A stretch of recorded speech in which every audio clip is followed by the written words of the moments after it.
Do you want to take down one of the toughest arcs in the game? Well, after doing the hard work for you, we have a full guide and gameplay walkthrough at the end of our full run on how to defeat the Queen in Arc Raiders. She is an absolute monster, super fun, and the rewards are worth it.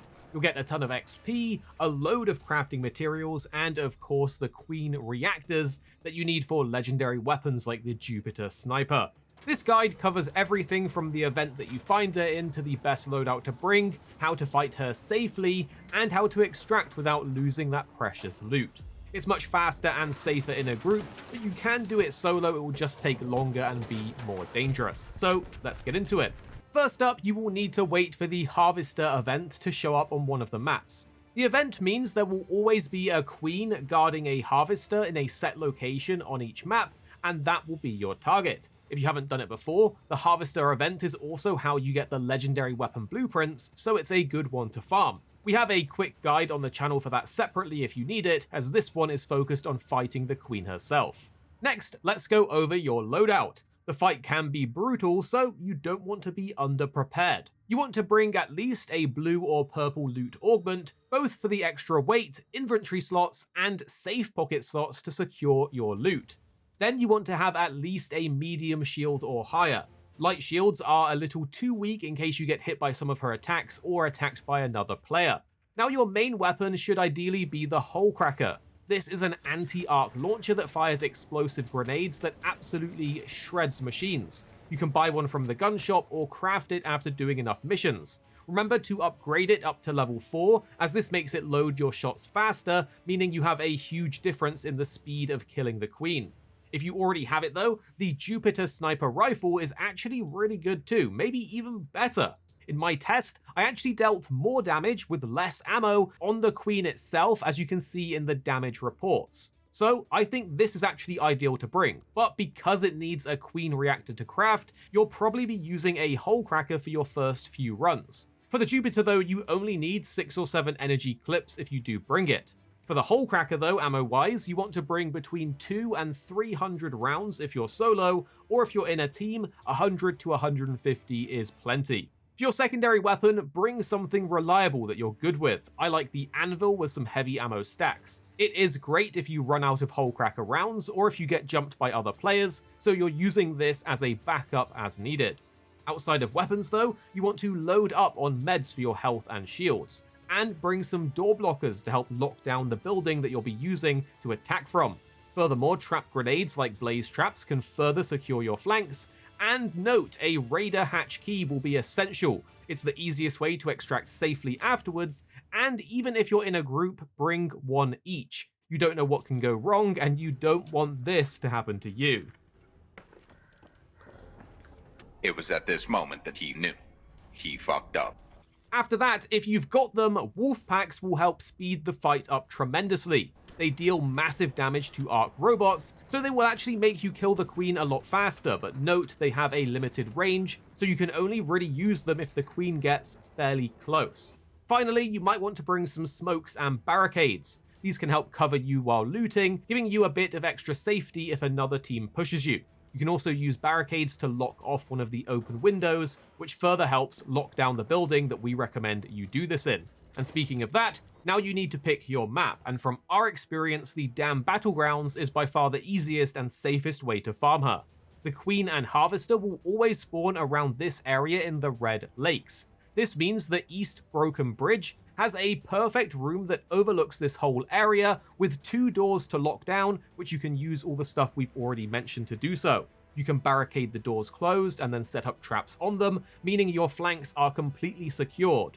Outside of that, there are plenty of windows here to peek and rotate between, no matter if you're solo or in a group. Plus, there's a Raider hatch extraction right next to her spawn where you will defeat her, so you can easily get out quickly. If you're playing solo and you load into a match that's already halfway through, I highly recommend just going to extract, use your hatch extract key to get out and queue in again.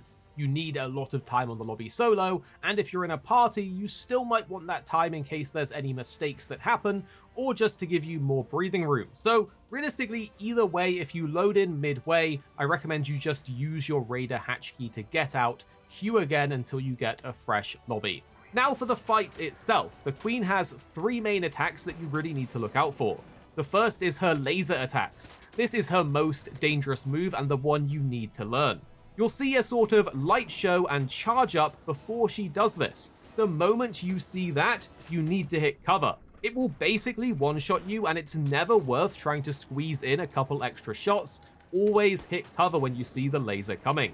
Second is her missile barrage. She will fire multiple rockets that land around you and in your area, and then they explode after a couple seconds delay and set fire to everything. Just dodge the impact and take care of the burning ground that leaves behind. You want to move around it and not through it. It can also burn you through the walls if it lands on the outside of the windows, so be careful. Thirdly, she has a big EMP pulse attack. This only happens if you're quite close, and it shouldn't be a problem when you're doing it through this technique, but if you see it, back off immediately if you're close. Now, if you're playing with a team, remember to communicate. When she's locked on and attacking one of you, the others should push as hard as you can to get as much shots in as possible. When she swaps targets, call it, reset your positions, recover if needed, and keep DPSing.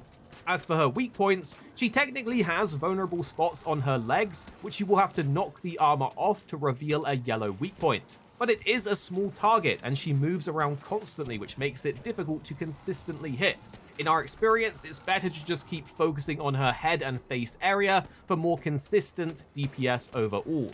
If you do, however, just want a fast loot and run experience, you can go for a leg break, try and loot it, and get out without fully defeating her.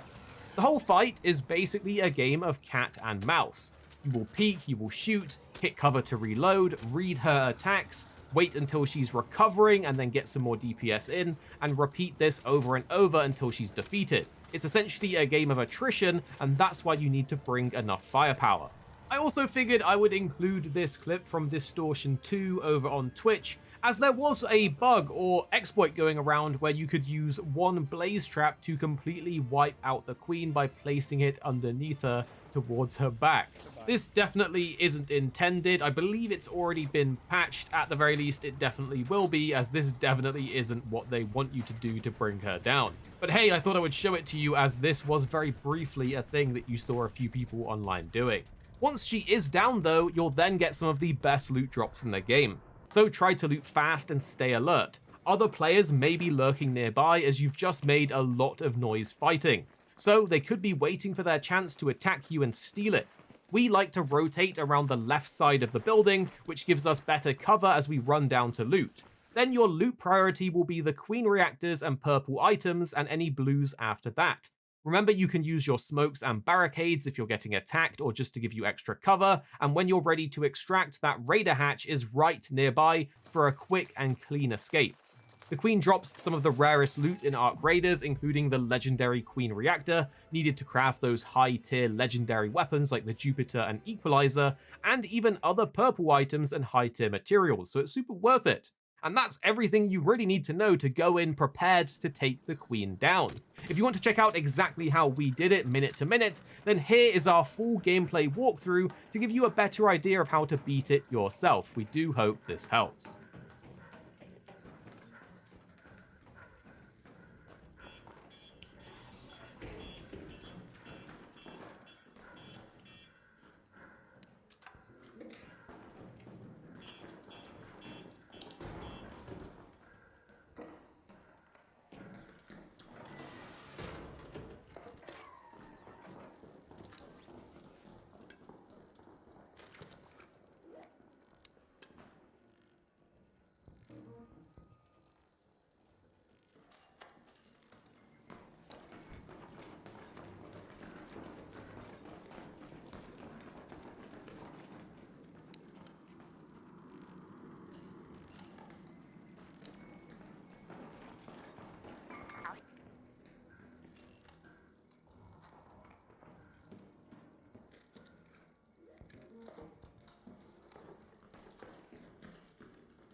A few minutes later.